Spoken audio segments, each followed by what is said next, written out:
Juan Iván Peralta. Bueno, él es, por lo que tengo entendido, es doctor por el CIMBESTAB, ¿no? O por la Universidad Autónoma de México. Así es, Sí, y estás ahora trabajando en el CIMBESTAB, ¿no? Mérida. de acuerdo, sí, Sí, sí. ya. Bueno, Iván, ¿puedes ir proyectando tu PPT? Sí.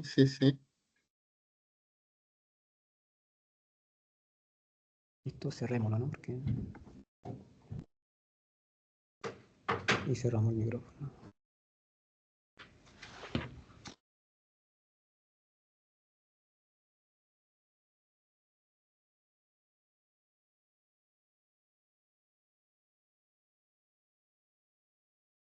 Presentación.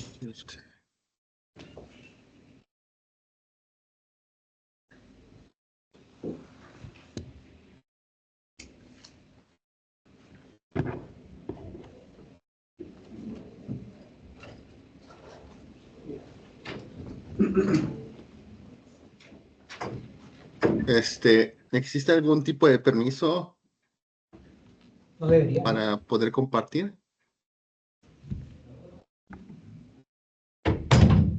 No debería. A ver, chécame. ¿Sabes dónde está el botón de... Está al lado del rojo, que dice salir. Ahí es compartir pantalla. Ahí ya están viendo la pantalla. Ahí estamos, ahí la estamos viendo. A ver, mueve la presentación. Sí, ahí vemos el esquema, ya. Objetivo, ¿sí? Ok, Sí, puedes comenzar. Gracias. bien.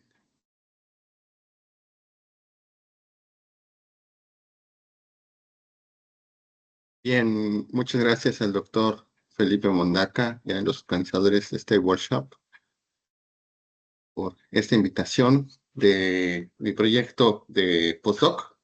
Em, Se llama Extensión de las capacidades de caracterización de la difracción de rayos X de polvos mediante inteligencia artificial. Soy investigador postdoctoral financiado por la Agencia de Ciencia y Tecnología del Estado mexicano, aunque mi trabajo lo realizo en esta institución que es el CIMBESTAB, es mi host. Bueno, ese es un esquema de la plática que les traigo hoy. Y Y bien, el doctor Felipe pues había comentado que sí soy bueno, yo me formé en la UNAM, la universidad pues digamos más importante del país aquí en México. Yo empecé en este tópico de IA precisamente en el doctorado. Antes del doctorado yo hacía nanopartículas, síntesis de nanopartículas, fui experimental. Si terminé estos tópicos de inteligencia artificial fue un tanto por accidente.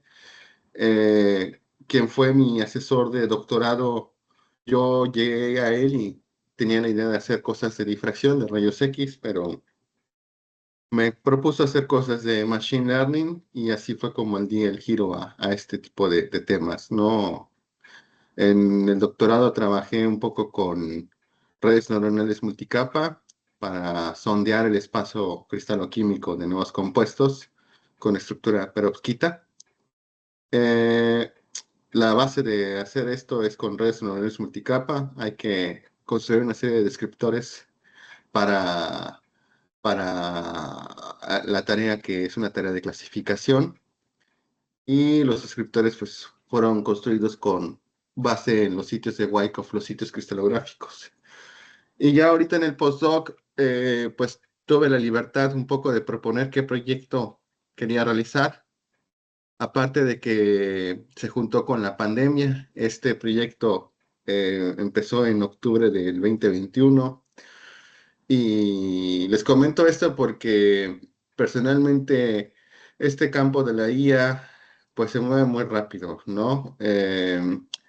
Hay cosas de las cuales hay que actualizarse frecuentemente.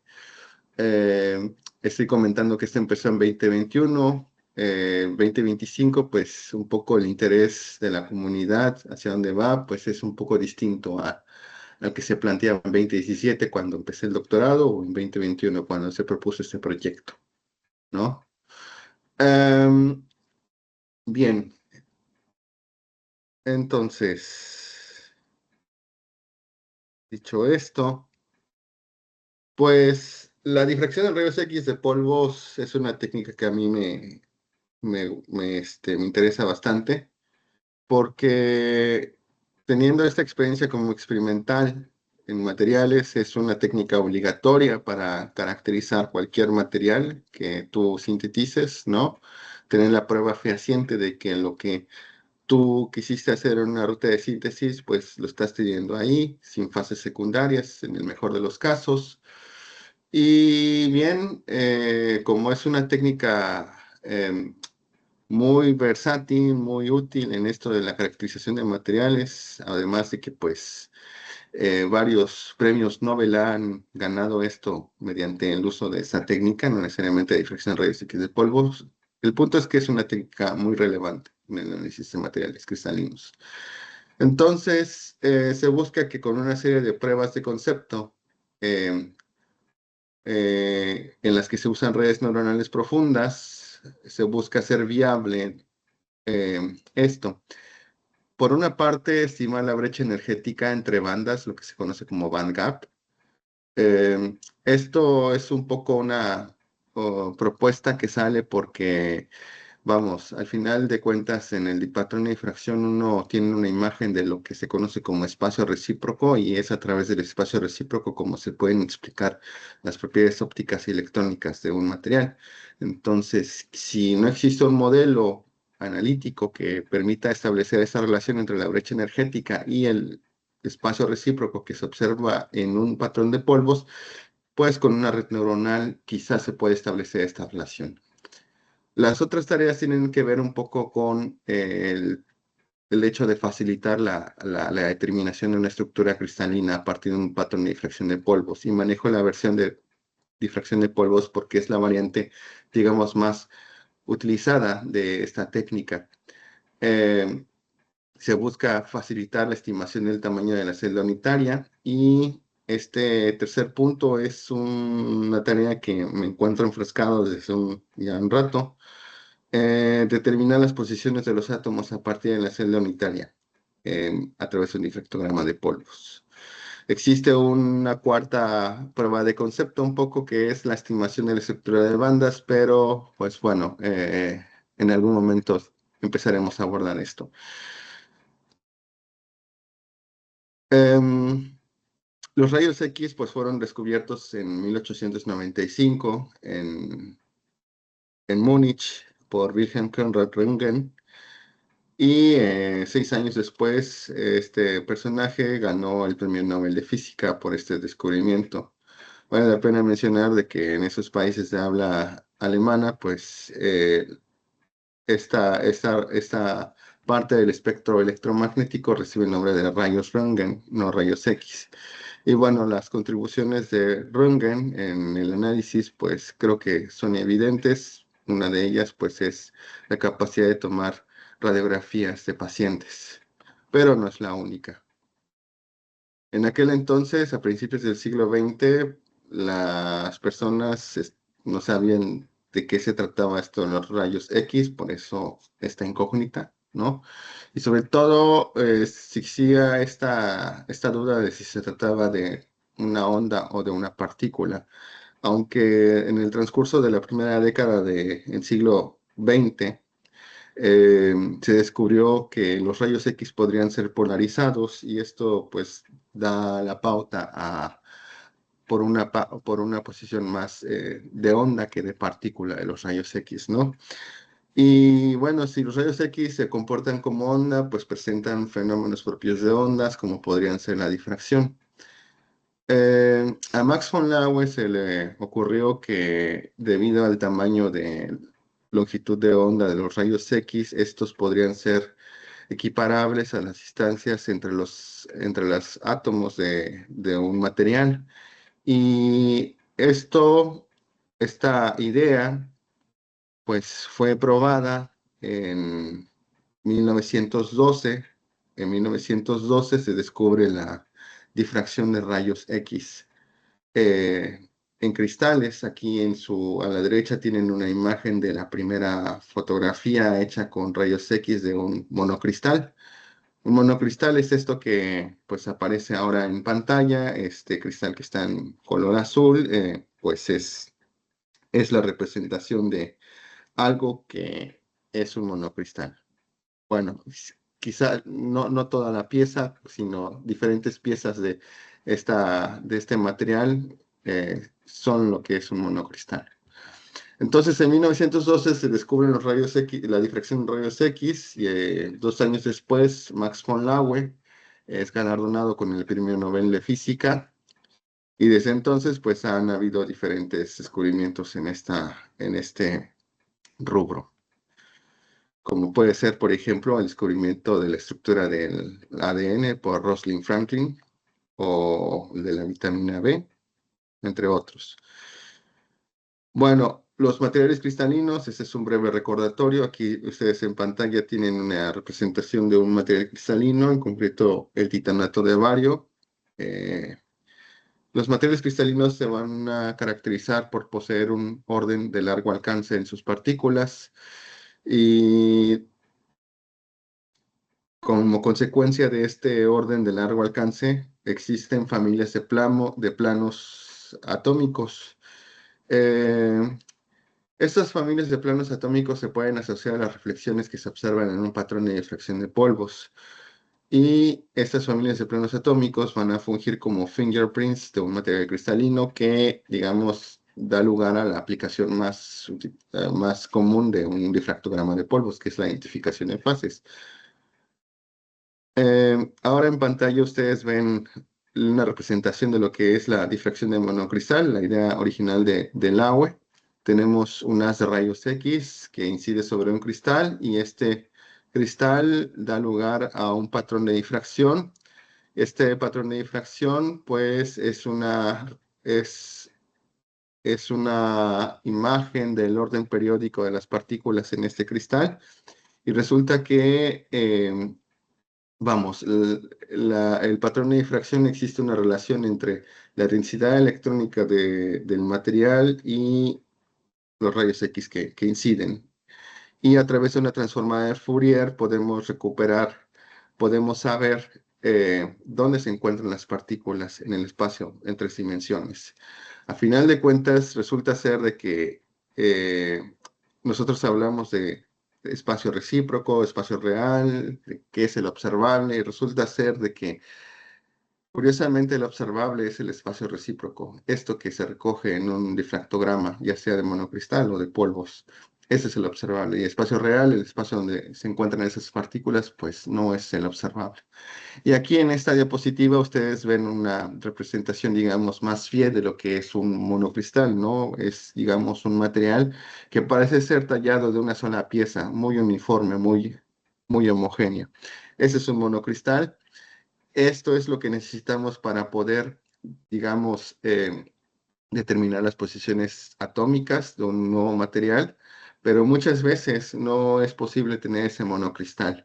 Y es ahí cuando juega un rol predominante en la difracción de polvos, y lo veremos un poco más adelante, a lo que esa idea. La difracción de polvos, pues es, digamos, la variante más utilizada de esto de la difracción de rayos X. Aquí tenemos en pantalla una cámara de Debye-Schacher.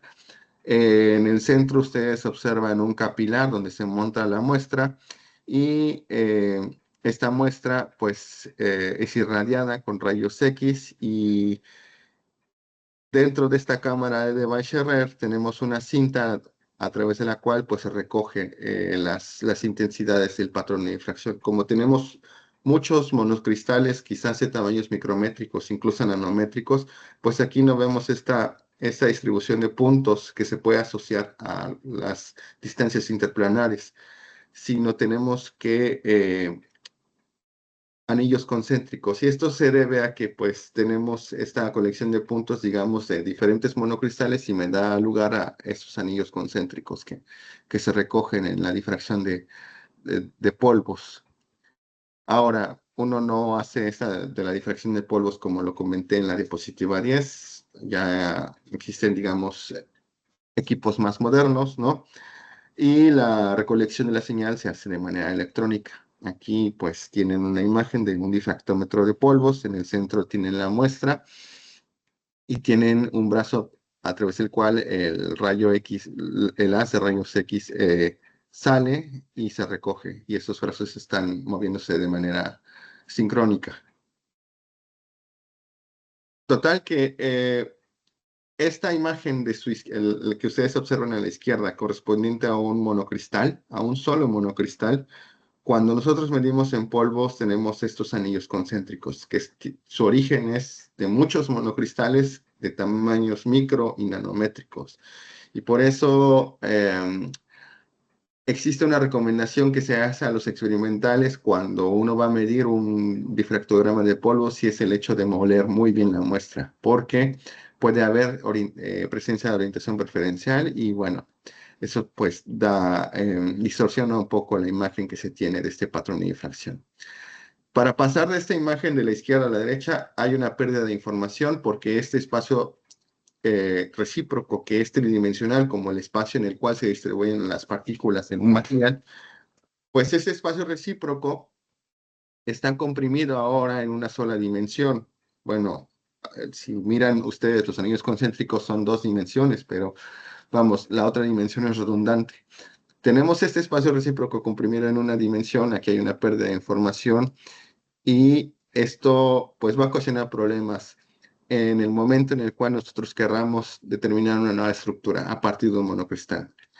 La otra parte es que resulta que a reflexiones más altas, a ángulos más altos, las reflexiones asociadas a distancias interplanares empiezan a traslaparse y pues esto no ayuda mucho tampoco. Bueno, un poco esto de la ley de Bragg que se ve ahí en la carrera de química o de física, existe una relación entre el haz de rayos X y donde van a aparecer las reflexiones en un difractograma representado con la letra griega teta y la distancia interplanar entre los planos de átomos en un material cristalino. Aquí lo importante es la relación que se puede establecer entre algunos pares de variables.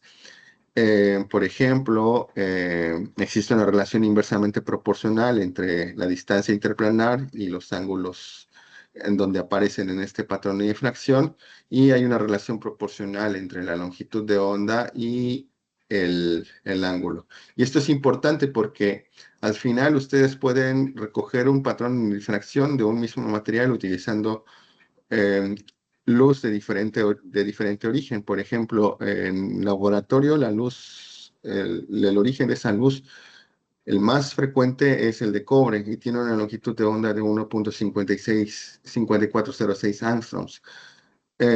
Tenemos estas otras dos variantes que también se llegan a utilizar, una es de cromo y otra es la de molibdeno.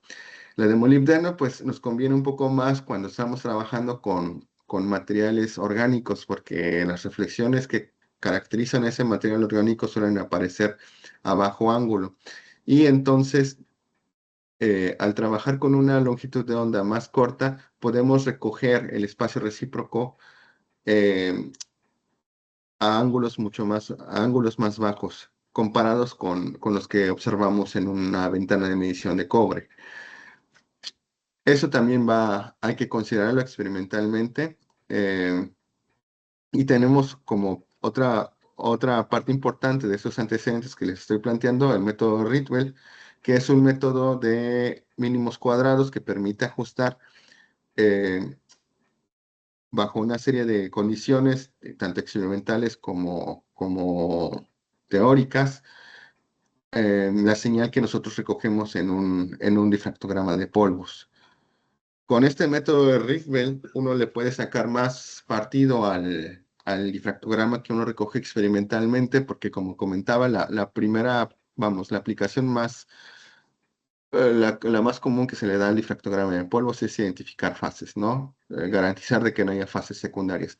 Pero con el método de Rickwell uno puede estirar un poco más el alcance de ese difractograma y dar con algunas cantidades que son muy importantes. Por ejemplo, el tamaño promedio de partícula, la presencia de orientación preferencial, de strain, incluso si llega a haber vacantes en el material cristalino o desviaciones en los parámetros de red, ¿no?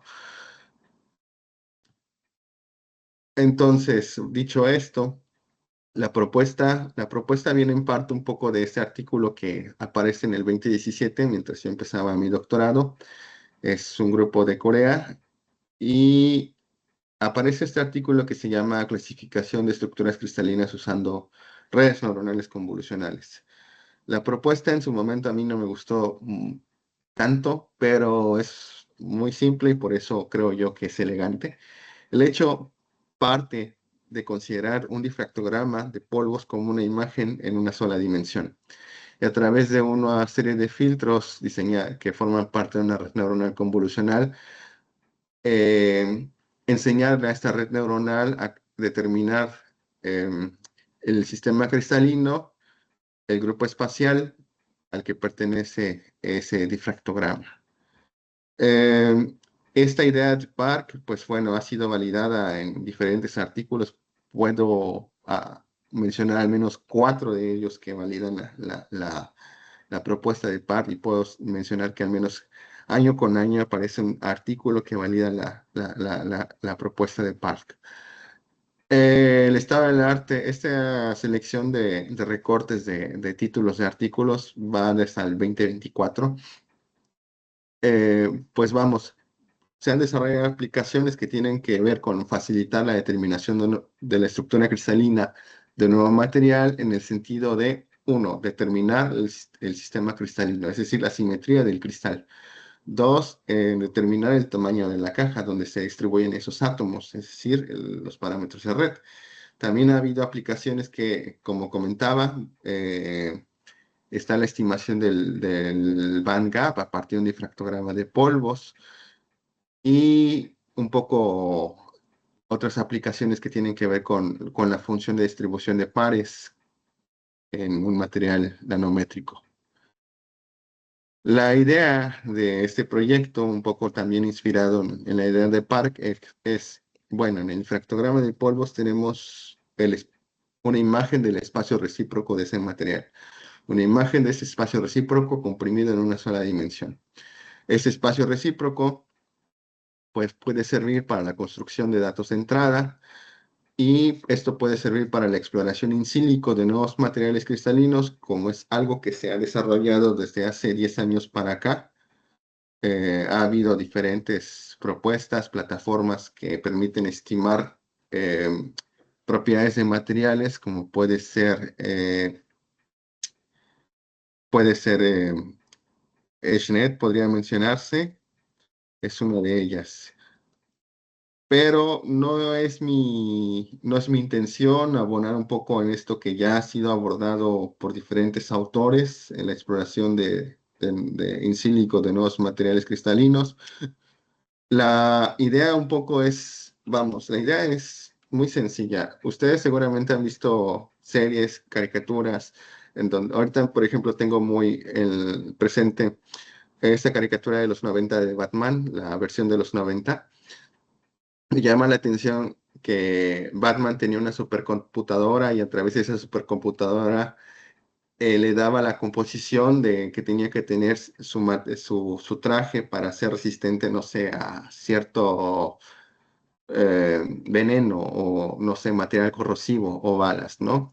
Eso suena muy futurista, pero con la cantidad de datos que hoy día tenemos, datos que tienen que ver con propiedades de materiales, datos que tienen que ver con la estructura de materiales y datos que tienen que ver con la caracterización de materiales, no es difícil imaginar que esos datos puedan ser integrados en una plataforma y eventualmente exista una red neuronal, una inteligencia artificial, quizás, digamos, multimodal, que con un solo pedazo de información de alguna espectroscopía o de alguna técnica de caracterización, tú puedas llegar a las demás, a cómo se vería en otras espectroscopías o en otras técnicas de caracterización, o cómo serían esas propiedades. Es un poco la idea como nace este proyecto, la de extensión de capacidades de caracterización de la difracción de rayos X. Y la primera prueba de concepto pude afrontar en ese proyecto fue esta, la del el band gap, la de la brecha energética del material. Pero eso voy a hablar un poco después. La otra parte es la determinación de la estructura cristalina y he comentado hasta ahora en esta presentación lo de la determinación del grupo espacial, que es importante porque cuando uno va a determinar un nuevo material cristalino a partir de polvos es como meterse en un laberinto y tratar de dar con la solución correcta. Y en este laberinto hay varias puertas y hay varios caminos, pero por algo se comienza obviando la parte de la colección de datos, recolección de datos, que puede ser con luz de sincrotrón o con luz de laboratorio o con difracción de electrones de neutrones, obviando esta parte, resulta ser de que el primer paso que hay que resolver es determinar, uno, la simetría del cristal y el tamaño de la caja donde se encuentran esos átomos, es decir, los parámetros de red. Y por eso existen varias publicaciones hasta la fecha que trabajan con redes neuronales, en concreto convolucionales, para resolver este trabajo. Y después empezaba a proponer dónde se encuentran distribuidos esos átomos.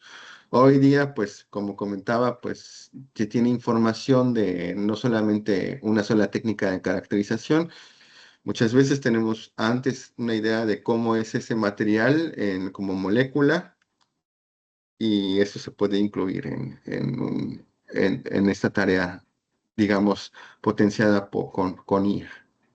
Entonces, estas dos diapositivas, digamos que es lo, cómo vamos a lograr que este proyecto salga y qué es lo que queremos resolver de este proyecto. Ahora bien, el espacio recíproco como dato de entrada.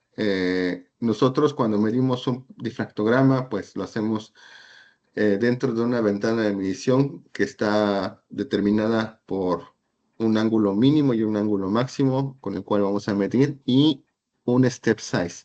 Este step size nos va a definir las cuentas o el muestreo que vamos a seguir en esta medición. Aquí en esta diapositiva se esquematiza una ventana de medición que va de 3 a 110 con un salto de 2 centésimas y esto al final es una imagen en una sola dimensión, podemos considerarlo como tal. Esta imagen también puede entenderse que es un vector cuyas dimensiones están determinadas por estas restricciones experimentales, eh, que son el ángulo máximo y mínimo de medición y el salto. Esas dimensiones aquí las he llamado como segmentos del espacio recíproco, porque al final de cuentas este difractograma pues contiene eso, al espacio recíproco, y al muestrear lo que estamos recogiendo son diferentes pedazos o partes de este espacio recíproco, por eso el nombre de segmentos del espacio recíproco. ¿Cómo funciona la red neuronal convolucional? Voy a dejar correr brevemente este video.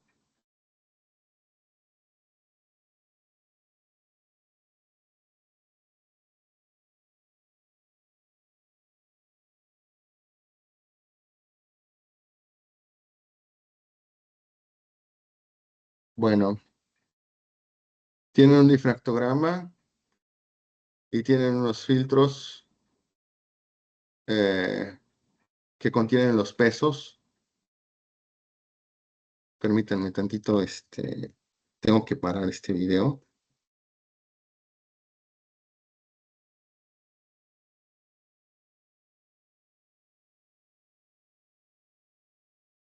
Bueno, tienen el difractograma, tienen una serie de filtros que representan la red neuronal convolucional, una capa de convolución.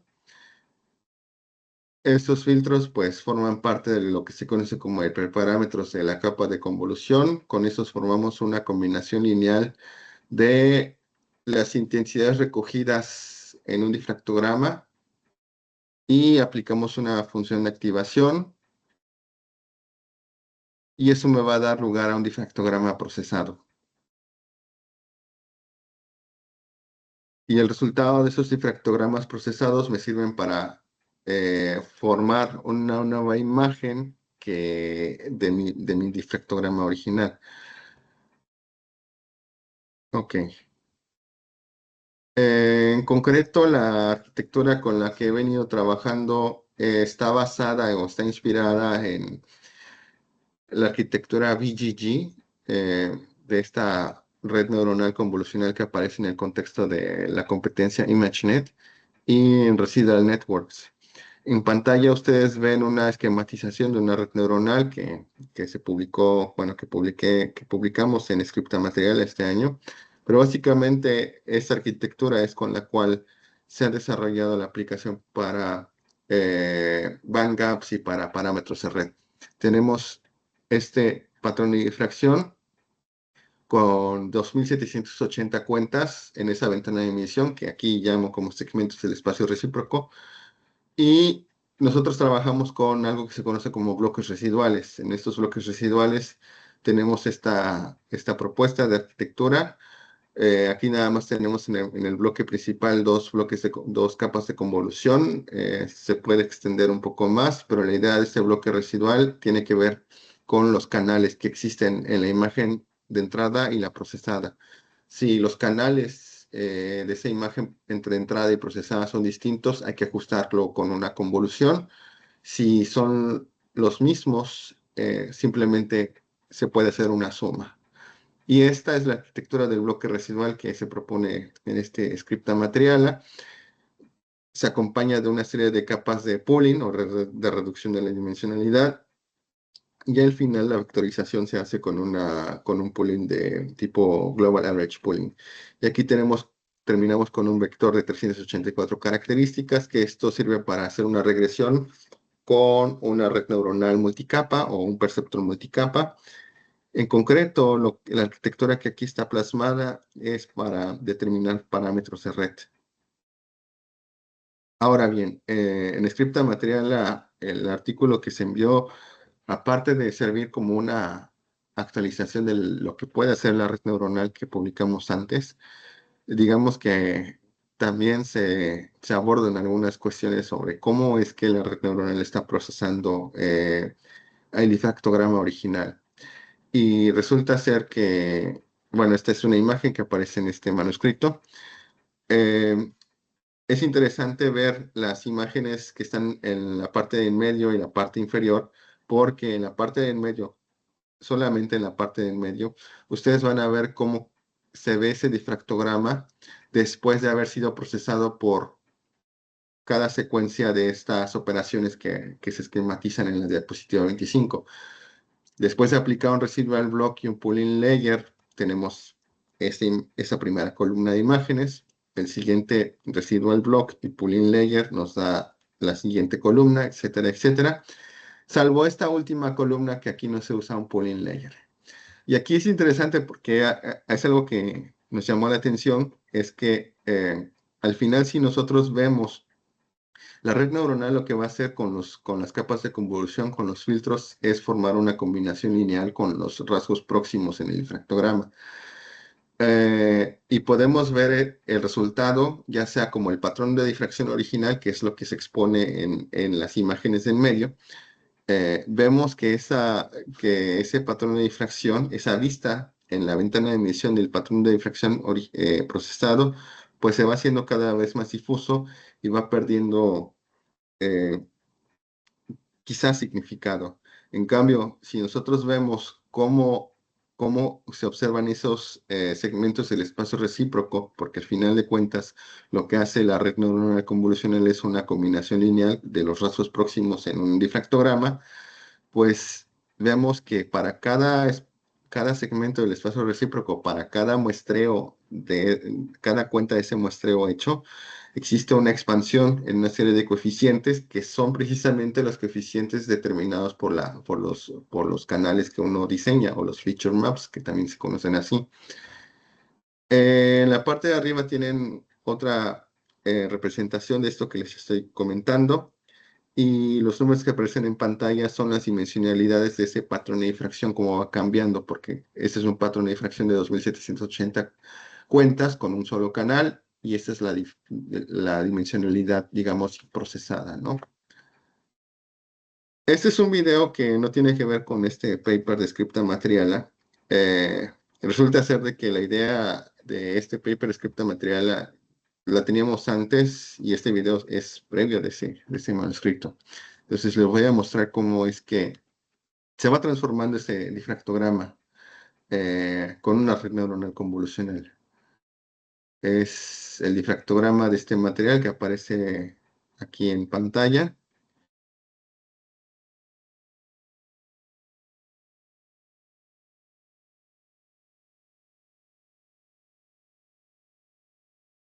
Lo que cambia en los GIFs son los canales, pero a partir de esta etapa se grafican los segmentos del espacio recíproco o cómo es que la red neuronal remuestrea ese difractograma que le fue proporcionado.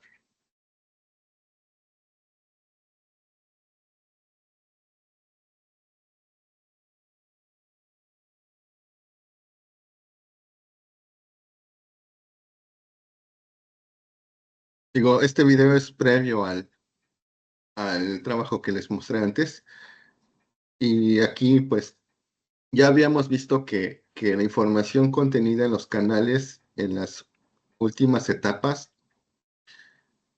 mucha de esa información contenida en los canales eran puros ceros, ¿no?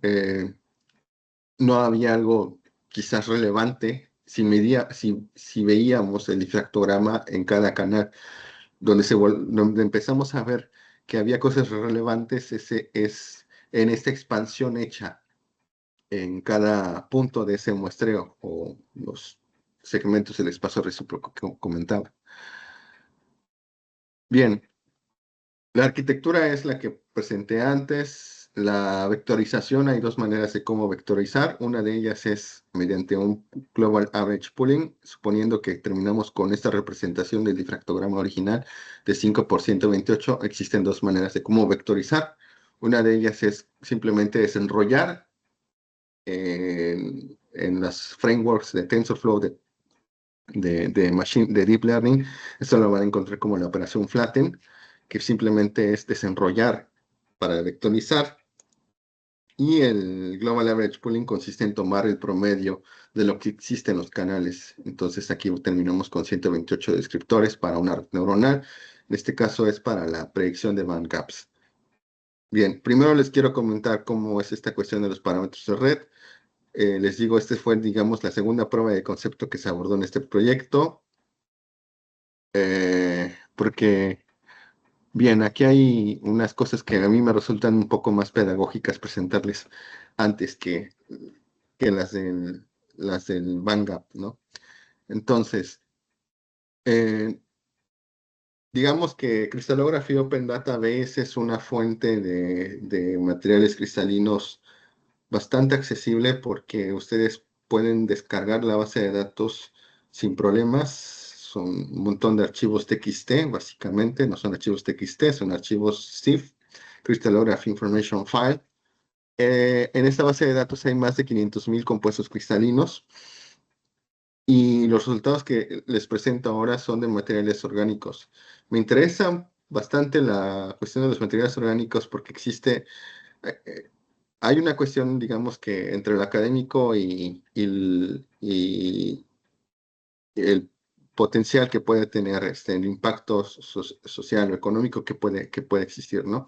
Entonces, pues lo orgánico, pues es mucho de interés por las cuestiones biológicas y farmacéuticas y es un poco a lo que nos hemos evocado en este proyecto. De esta base de datos se recogen algunas informaciones de materiales orgánicos y esto da lugar a dos bases de datos que aquí se esquematizan como OMDB 12000 y OM 92000. De estos compuestos cristalinos que aparecen en COD, ustedes tienen acceso a los parámetros de red, a la simetría del material y a las posiciones de los átomos. Y con esa información ustedes pueden generar el patrón de difracción. En este proyecto, pues, Vamos, los patrones de difracción son generados computacionalmente mediante el software TOPAZ porque es sin duda el mejor, que permite incorporar diferentes partes, informaciones experimentales como tamaños de cristal u orientaciones preferenciales o aberraciones que se observan en un difractograma. Entonces, nosotros necesitamos de los archivos de información cristalográfica que se encuentran en una base de datos cristalográfica. Se escogió COT, ¿por qué? Porque es la más accesible de las que existen. Y a partir de COT se generan los difractogramas de diferentes materiales orgánicos. Para cada material orgánico, pues es importante hacer una especie de data augmentation, aumento de datos, y hay que hacerlo con base en la física que se observa y una manera muy conveniente de modelar esto que se observa es partiendo de los diferentes tamaños de cristal que se observan en un difractograma. Entonces, para cada material nosotros modelamos diferentes tamaños de cristal, del orden nanométrico incluso a un material macrocristalino, y así terminamos con una colección de datos amplia, ¿no? Entonces, estas cifras que aparecen en esta pantalla habría que multiplicarlas por 4. Para cada material orgánico se modelaron 4 difractogramas distintos. Y en estos materiales orgánicos, vamos, esto es un poco de lo que se conoce como Exploratory Data Analysis, análisis exploratorio. Aquí estamos contando cuántos difractogramas tienen reflexiones con una intensidad más alta del 5%. Esas son las distribuciones, esas reflexiones. Y manejo esto de las reflexiones con intensidades más altas del 5% porque, vamos, puede haber que, aunque sea puede haber, es la excepción, difractogramas donde solamente tengamos un pico. Son escasos y, pues bueno, esos simplemente no son tomados en cuenta. Bien, si ustedes parten de la información únicamente contenida en el difractograma, y le enseñan a la red neuronal a determinar parámetros de red. Esto es lo que se observa, es lo que se observa en el GIF que ahora aparece y que ustedes están mirando. Esto es con la colección de materiales orgánicos con 12.000 compuestos. Entonces, uno piensa que si aumentando la cantidad de datos, el modelo va a ser mejor. Y sí, digamos, la intuición es esa, pero también puede ocurrir que los materiales contenidos en la primera colección de datos, la OM 12000, pues sea muy específica, no tenga una distribución tan amplia como la observada en OM 92000. Y entonces aquí esto sugiere que no se va a resolver simplemente con aumentando los datos, sino que quizás habría que alimentar a la red neuronal otro tipo de información que tiene que ver con el material que estamos trabajando. A su derecha ustedes observan una distribución de estos materiales orgánicos en función del número de átomos dentro de la celda unitaria. Eso es algo que llamó la atención porque en el conjunto de datos OM12000 pues tenemos una distribución más angosta que en la de OM92000. Y a partir de aquí empiezan a surgir algunas preguntas de cómo incorporar esta información sobre cuántos átomos hay dentro de la celda unitaria. Lo que se antoja de inicio es eh, alimentarle la información de la composición porcentual del material. Esa información porcentual, de esa composición porcentual, pues podemos dar con un análisis elemental. Le podemos pedir al usuario que va a usar este modelo que haga un análisis elemental y que nos arroje que nos regrese esa información para hacer la predicción, digamos, más precisa, ¿no? El problema es que al incorporar la información de ese análisis elemental, ya sea como porcentaje, las predicciones no son muy buenas. Y al final ustedes pueden tener vamos, dos materiales con diferente cantidad de átomos, pero con la misma composición porcentual. Entonces, ahí hay una parte de la información que no estamos modelando apropiadamente. Entonces, había que buscar alguna manera de cómo alimentar esto al modelo. El difractograma no es suficiente para hacer predicciones adecuadas. En esta diapositiva tienen más información relacionada con el análisis exploratorio. Y con base en esta problemática que tiene que ver con los átomos dentro de la célula unitaria, es como aparece este manuscrito que está publicado en Journal of Physical Chemistry A. El difractograma no es suficiente para hacer este tipo de estimaciones. Por una parte tenemos la información derivada del difractograma, pero vamos, nosotros observamos que hay una dependencia con la cantidad de átomos en la celda unitaria, y lo que se nos ocurrió es escribir la fórmula del compuesto en binario. Em, y con esta propuesta logramos tener predicciones, digamos, más precisas. La representación en binaria de la distribución de átomos, pues es esto. Tenemos un material con esta composición química, lo expresamos en binario. El caso es que para cada material vamos a terminar con un tensor donde en una dimensión vamos a tener información de los diferentes átomos de la tabla periódica, y en otra dimensión vamos a tener representados los bits de esta representación en binario. Esta, esta propuesta, les digo, se publicó en Journal of Physical Chemistry. Ustedes observan en pantalla a una tabla, y la columna que está etiquetada como nula hipótesis es la predicción, vamos, la predicción que haría un modelo que solamente diera el valor medio de los parámetros de red: parámetro A, parámetro B, parámetro C, y los ángulos y el volumen de estos. Aquí se presentan dos modelos, uno donde trabajamos con información únicamente del difractograma, y otra con información que incluye el tensor de representación binaria, y las diferencias son notables.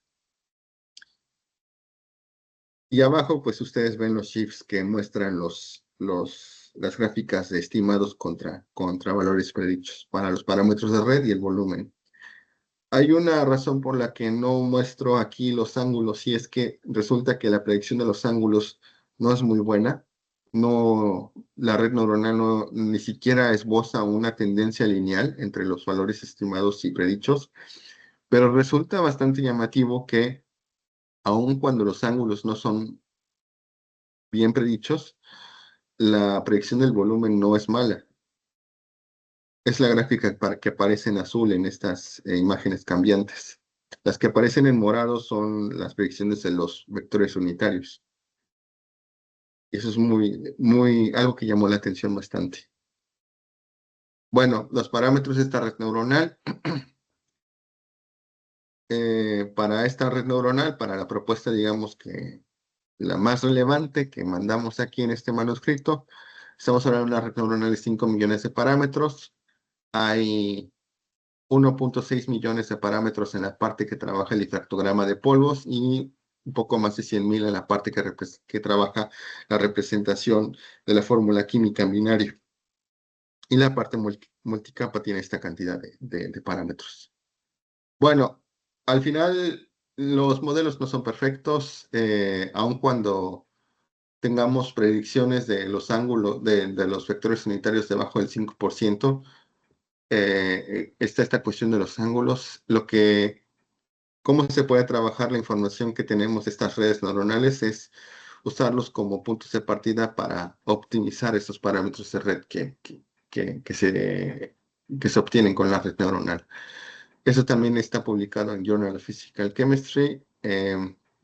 Aquí se muestra una de esas moléculas que se usó para probar. El difractograma que aquí ustedes observan es un difractograma medido en laboratorio de ese compuesto que es la fluoresceína. Es un compuesto que cristaliza en una fase ortorrómbica. Y en el primer renglón de la tabla ustedes observan los parámetros de red reportados para este compuesto y los determinados por la red neuronal. Los parámetros de red determinados por la red neuronal sirvieron para hacer una optimización de estos mismos con el software Topaz. Y esta es, digamos que, la actualización que se mandó a Scripta Matriala de este manuscrito, ya una red neuronal un poco más grande, de 11 millones de parámetros. Al final, esta parte no, digamos que no fue la más importante de Scripta Matriala. La parte que a mí me interesaba comunicar es cómo es que la red neuronal procesa estos difractogramas y en el intercambio de las revisiones que nos mandan los revisores, aparecieron un par de preguntas que nos parecieron interesantes y una de ellas tiene que ver con qué capas de la red neuronal hacen el trabajo de eliminar ruido, ¿no? Bueno, los difractogramas con los que entrenamos la red neuronal, pues son difractogramas que si bien tomamos en cuenta diferentes condiciones perdón, de tamaños cristalinos, no son muy ruidosos.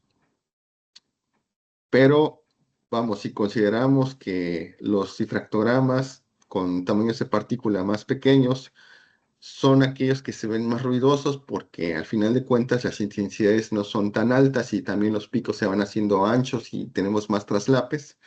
Podemos considerar esto como una fuente de ruido y a partir de esto se calculó esta similitud de coseno entre los difractogramas modelados como un cristal ideal y aquellos con el tamaño de cristal más pequeño que teníamos en nuestro dataset, de 50 nanómetros.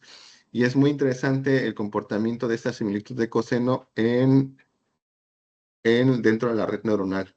Cómo es que va transformándose ese difractograma.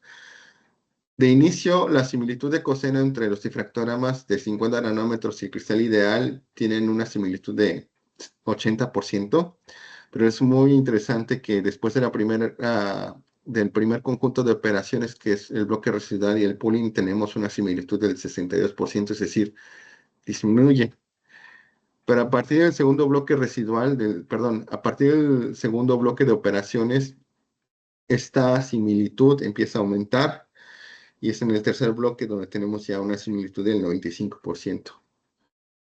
Es decir, que lo que nosotros podemos sugerir es que el primer bloque de operaciones lo que va a hacer es eh, trabajar de diferente forma los difractogramas según el tamaño de partícula que está presente en estos.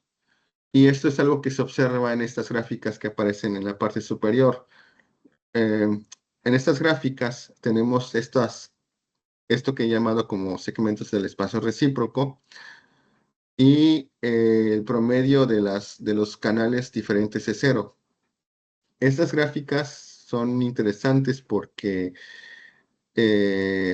vamos, un promedio más alto quiere decir que esta porción del espacio recíproco necesita más canales para ser expresados en esa expansión que hace la red neuronal. Y al menos aquí lo que podemos sugerir es que, vamos, el primer conjunto de operaciones lo que va a hacer es trabajar los difractogramas en esas zonas del patrón de difracción que son más propensas a ser ruidosas, donde es las zonas de más alto ángulo y la zona de más bajo ángulo. Luego, el trabajo que hace la red neuronal es diferenciado porque las siguientes capas se enfocan más a trabajar las porciones de ángulos más altos. Y yo supongo que después de hacer un trabajo de homogenización, de disminuir esas diferencias en cuestión de tamaños de cristal, es cuando la red neuronal puede trabajar con la porción de más bajos ángulos. Y es quizás esta porción de más bajos ángulos la que tenga que estar más emparentada con la información de los parámetros de red. Ahora bien, esta gráfica, esta última gráfica que no tiene un círculo, y la primera, son parecidas, salvo que están volteadas. Y resulta ser de que encontramos una relación con un, vamos, eh, encontramos el coeficiente de correlación de Pearson que existe entre esta señal y esta otra señal. Resulta ser de que existe una relación entre esto que se observa aquí y las intensidades, la distribución de intensidades en toda la colección. Lo que nos sugirió es que la red neuronal está trabajando, vamos, está identificando mejor las reflexiones con una intensidad mayor al 4% en términos relativos para cada difractograma. Pero bueno, esto es algo que no surgió del el inicio de este paper, pero vamos, fue una pregunta de los revisores y nos pareció que valía la pena y bueno, esperamos que pueda traer luz en algunos trabajos. Veamos la parte de estimación de Van Gaps y aquí en esta parte me voy a tratar de ir más rápido. Para la estimación de Van Gaps, Crystallography Open Database no es una base de datos, digamos, que contenga información de Van Gaps. Hay que recogerla de alguna otra fuente. Estas son algunas fuentes que existen. Quizás ustedes conocen Materials Project, Harvest, de NIST. No se está compartiendo la pantalla o la presentación. Veo solamente tu chat de Team.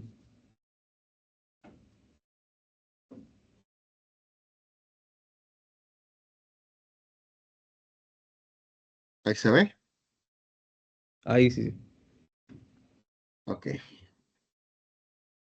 Aquí sí, esta parte sí se vio. Sí, eso todo se vio. Ok, de acuerdo. Bueno. Sí, entonces existen diferentes bases de datos para este propósito. Algunas de ustedes yo creo que las ubican. Y para este trabajo, se tienen estas tres bases de datos. La OMDB, que es una base de datos de compuestos orgánicos. La información cristalográfica está llamada DECODE. Es un trabajo publicado por Olshorn en el 2019. Y aquí reportan brechas energéticas calculadas con este funcional, PBE. Y tenemos esta otra base de datos que es de MOFS. Trabajan con este funcional que también es de tipo GGA. Los funcionales de tipo GGA pues no son muy buenos para determinar o estimar Van Gaps. Para ello hay que usar funcionales, digamos, de tipo híbrido o alguna otra aproximación para llegar a la solución observada. Y en ese sentido, tenemos esta base de datos reportada por Kim, publicada en Scientific Data, donde se informa de 10.000 compuestos inorgánicos calculados con este funcional de HC híbrido. Entonces, aquí es importante pues tener el par de entrada y salida de información cristalográfica expresada en un difractograma de polvos y la propiedad que queremos calcular. No tenemos información de bases de datos experimentales y pues esta tarea yo intuyo que no es sencilla porque hay diferentes formas de calcular el Van Gap experimentalmente. La más usual es mediante reflectancia difusa o espectroscopía de ultravioleta visible, pero pues también se puede calcular con XPS y también hay que tomar en cuenta las condiciones de medición. Entonces, aquí lo que queremos probar es que se puede mapear el difractograma de polvos a la brecha energética. Dos tipos de red. Este es un trabajo previo al de los parámetros de red. Primero se intentó únicamente trabajar con el difractograma y eso tampoco dio muy buenos resultados que digamos. Había que incorporar información extra que tenga que ver con la composición del material. Y aquí también usamos un vector composicional, no una representación en binario como la que aparece para los parámetros de red. Aquí usamos información que tiene que ver con la configuración electrónica de la capa de valencia de sus elementos presentes en la muestra. Bien, el desarrollo que se hace aquí está pensado para materiales de fase única, para este tipo de materiales, ¿no? Y ahora ustedes están viendo la, algunos resultados que aparecen publicados en Journal of Applied Crystallography. Eh, Hago la diferencia entre el performance que se obtiene con únicamente el difractograma de polvos y el performance que se obtiene cuando se incluye la información de los elementos. A la izquierda ustedes ven una gráfica de predichos contra valores observados. En azul, los puntos que están en azul corresponden a estimaciones con un error absoluto menor a un electrón volt. Y a su derecha, ustedes observan la distribución de las brechas energéticas entre bandas, las observadas contra las aprendidas por la red neuronal. Ahora bien, en esta segunda gráfica, la de la distribución, es interesante porque hay una gráfica en este GIF que es unimodal y hay una que es bimodal. Resulta ser que cuando nosotros trabajamos únicamente con la información del difractograma de polvos, únicamente con difractograma de polvos, no fuimos capaces de reproducir esta distribución bimodal que existe en esta colección de datos. Eh, Esto solamente lo logramos replicar incorporando información de los elementos. Lo que los autores de este paper de Quantum Morph reportan para explicar esta distribución bimodal tiene que ver con el hecho de que hay compuestos de capa abierta y de capa cerrada.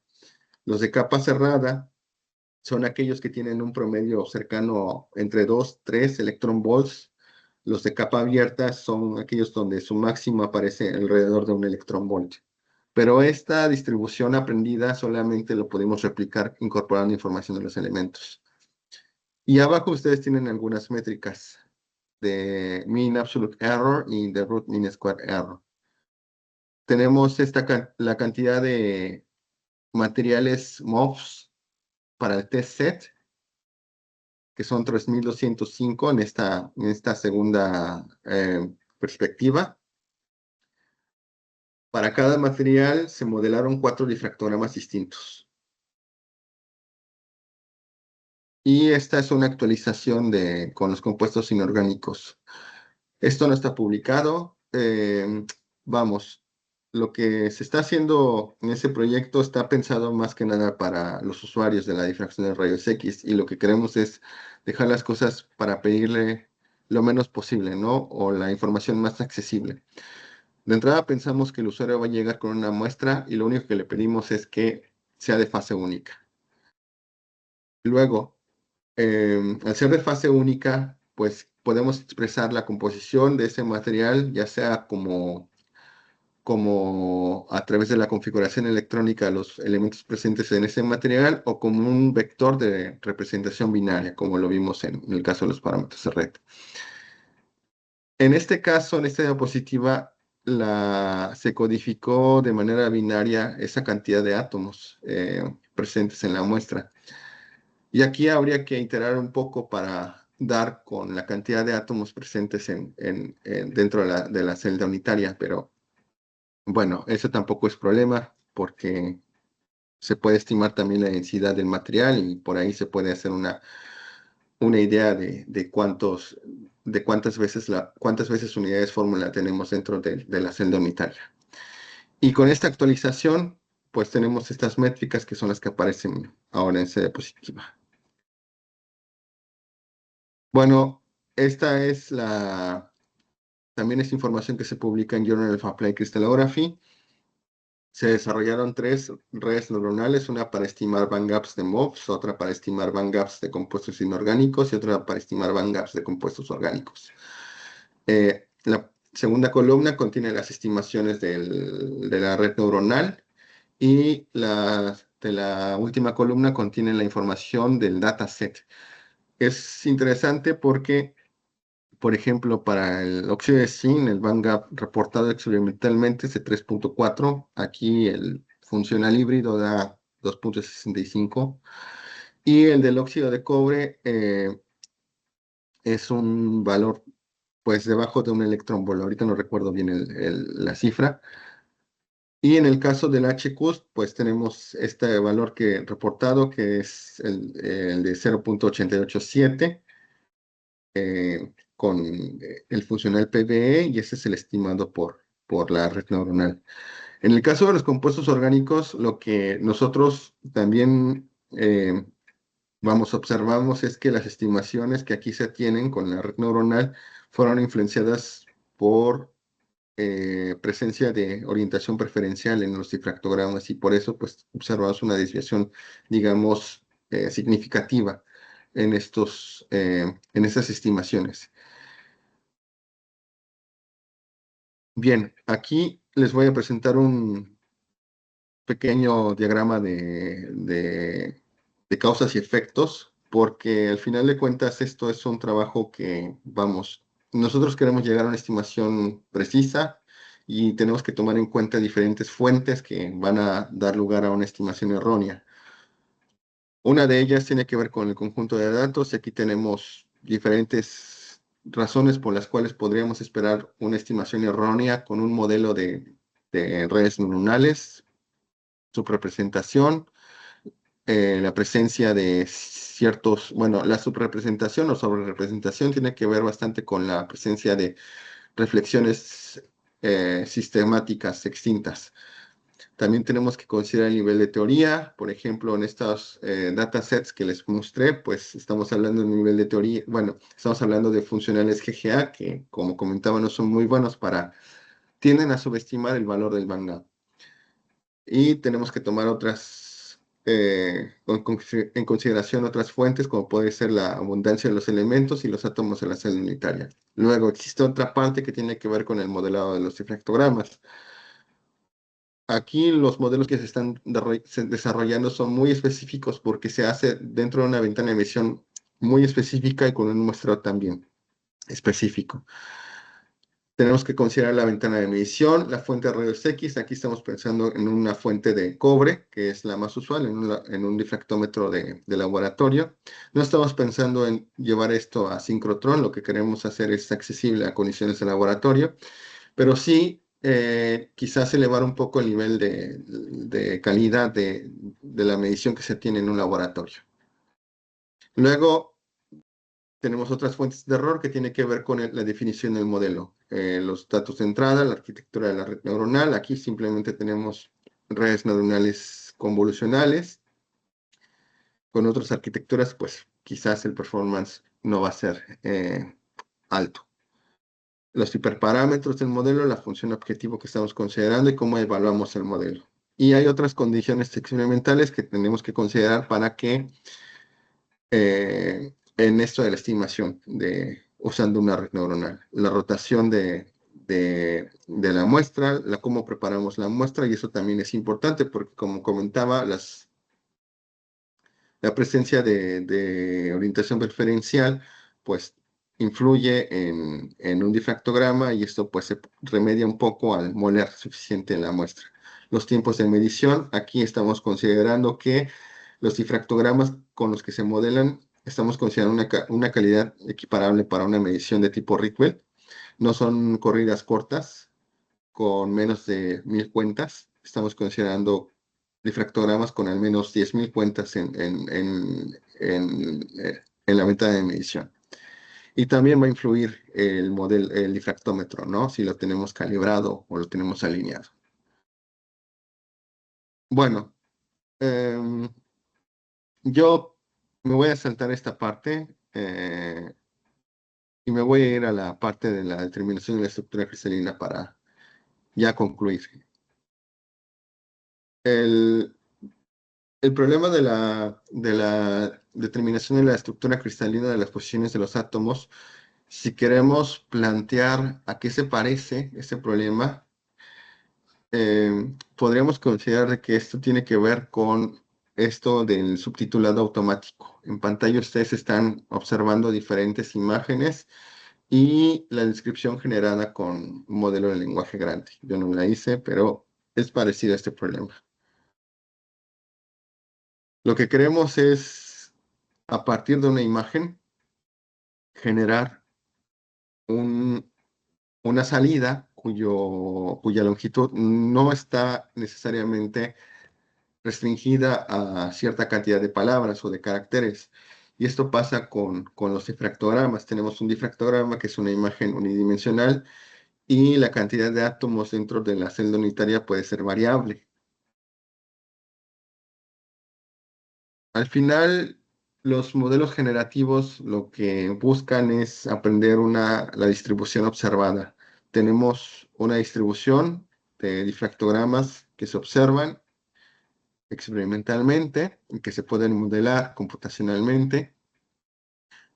Y el punto es empatar la distribución que se puede aprender de estos difractogramas mediante una red neuronal con la distribución que se observa en la realidad.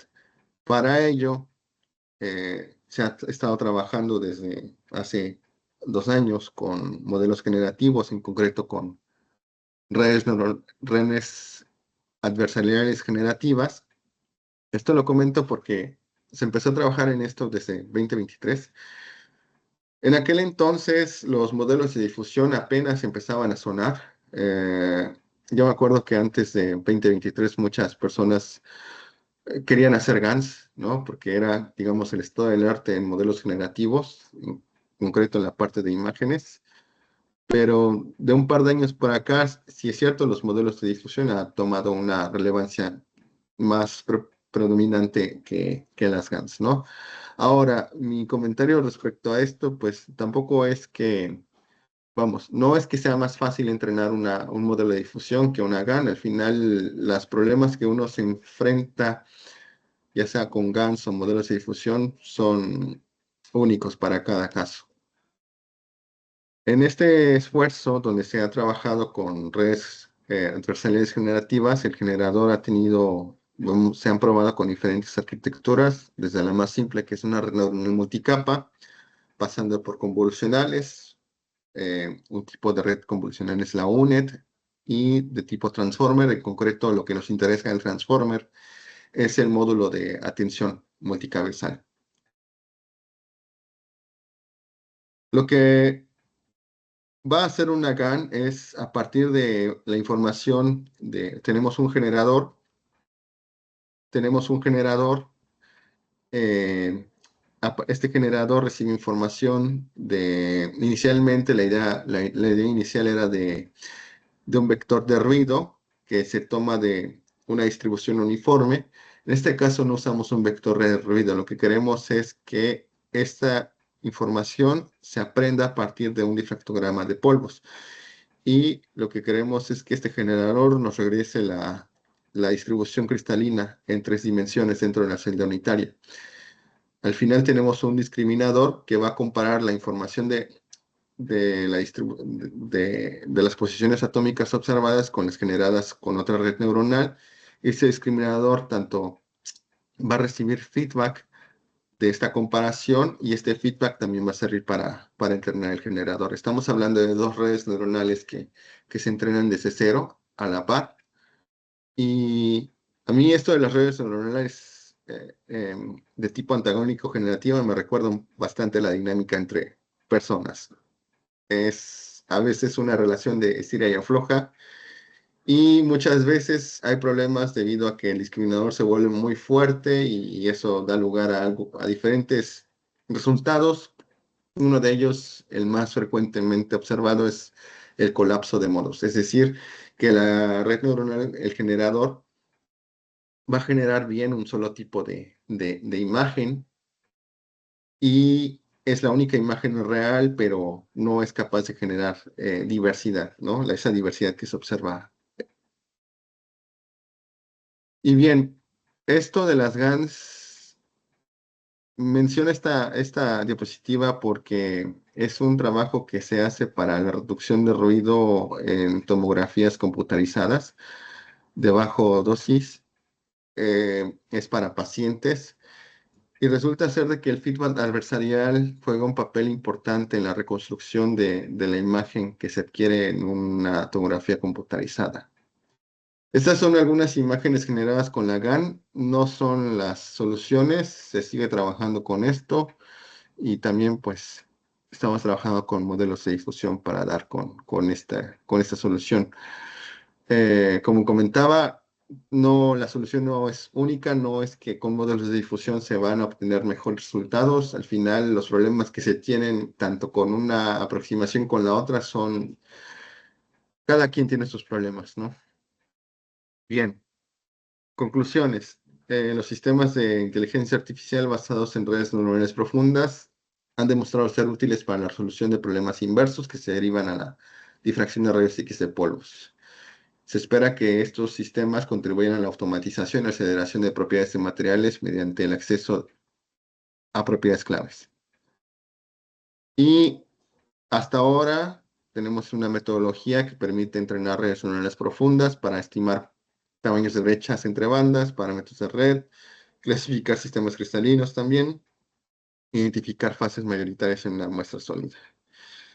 Y ese es el banco de datos más grande que tenemos hasta la fecha. Está publicado en Scripta Materiala y el banco de datos ustedes lo pueden consultar en el Supplementary Information también. Agradecimientos al Ministerio, bueno, a la Secretaría de Ciencia de Humanidades, Tecnología e Innovación por la beca postdoctoral, al doctor Shinbo Kimi del Instituto de Física, con el cual he seguido colaborando desde, bueno, él fue mi asesor en el doctorado y sigo colaborando. Al Ambio, que pues es mi laboratorio host en el CIMBESTAF, al técnico Antonio Morales, la doctora Patricia Quintana, mi supervisor actual. Y estos son mis coordenadas por si quieren contactarme. Y les agradezco bastante su atención y su interés. Muchas gracias, Iván. Un aplauso, ¿no?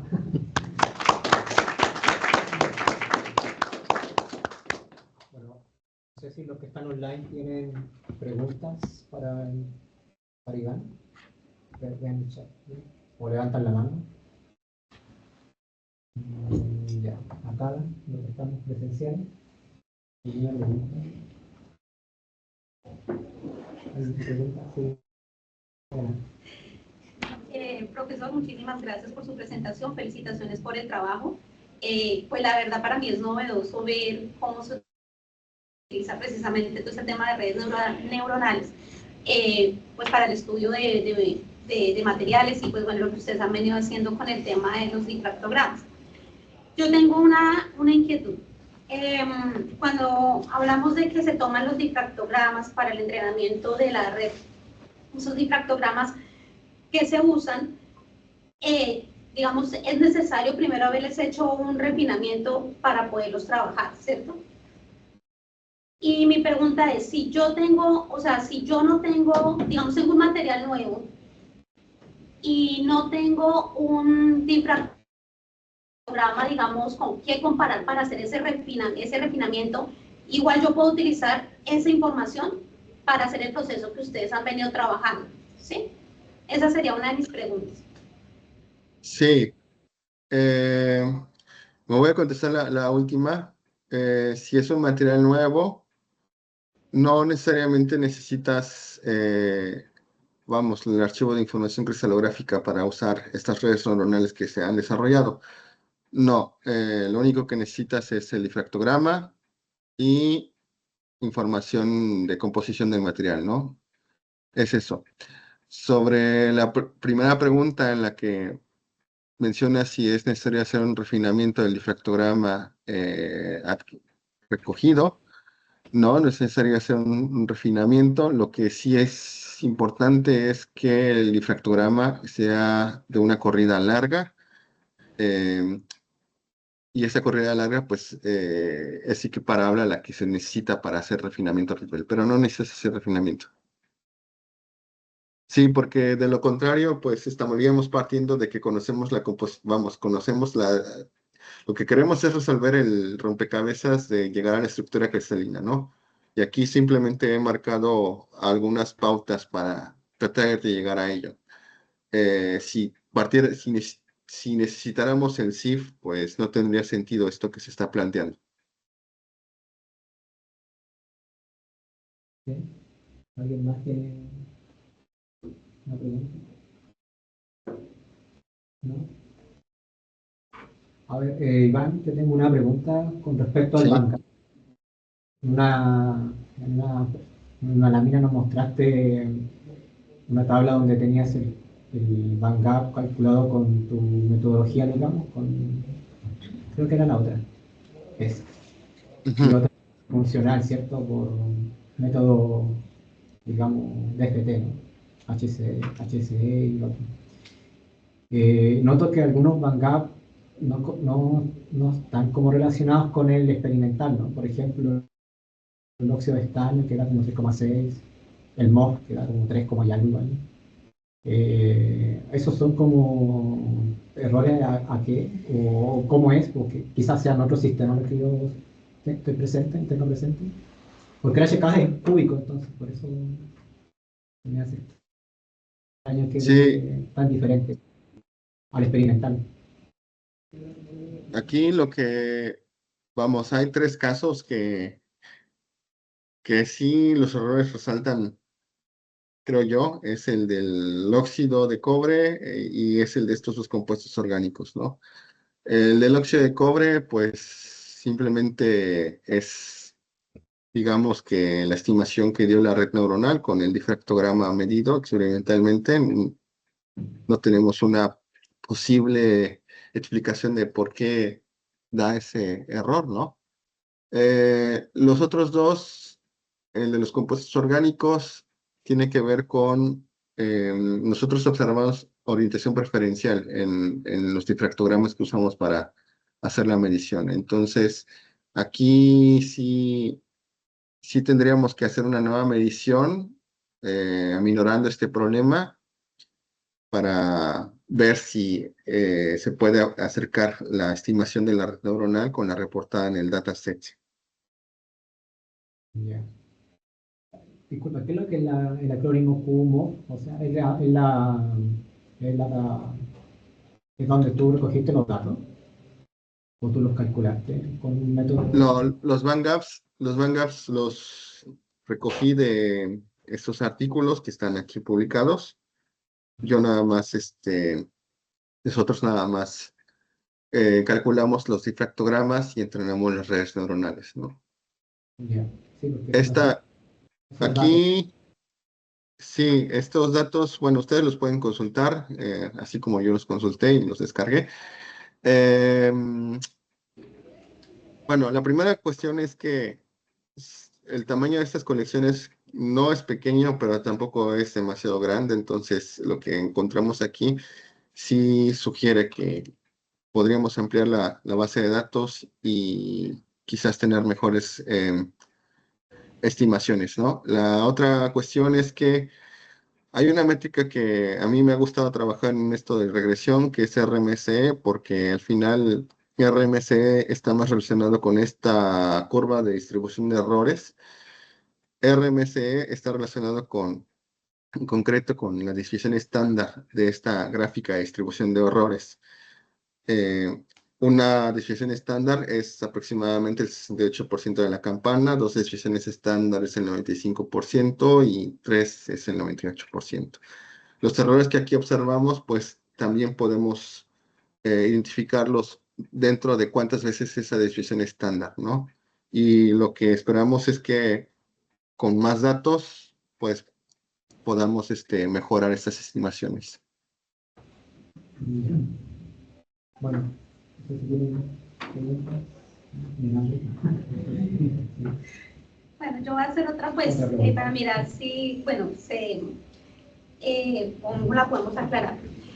Bueno, dentro de la base de datos que usted nos comenta que usó para este proceso, hubo una parte de la charla donde nos comentaba que utilizaba unos funcionales esa base de datos y usted nos comentaba que, pues, que no se recomendaba el funcional GGA y que más bien se trabajaba o esas bases de datos trabajaban con unos funcionales híbridos.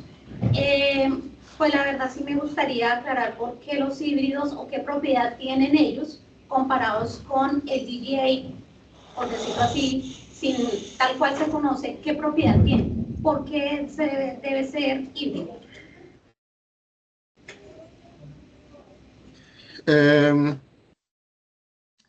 Bueno, no es una respuesta que yo te pueda dar exactamente yo, ¿no?